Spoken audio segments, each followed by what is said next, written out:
Chinese yoga. You know how you do? Like this.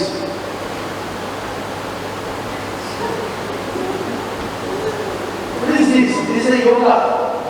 One chance, boom. Two heels in one line. When I say turn your right foot out, you know most of the people does, they bring the heel in.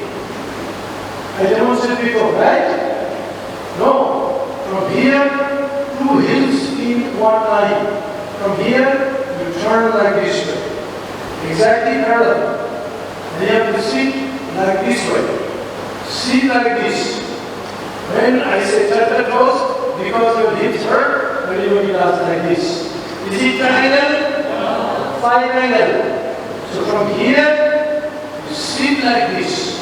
And you try to touch the hips, doesn't move anymore. Try to touch the toes. You cannot touch it, right? It's too gap, so you drop it. That's cheating. But what I do, what you should do, stretch from shoulder. From here, stretch the shoulders down, and you touch it. Look at the no pressure. And this shoulder, up, straight, straight.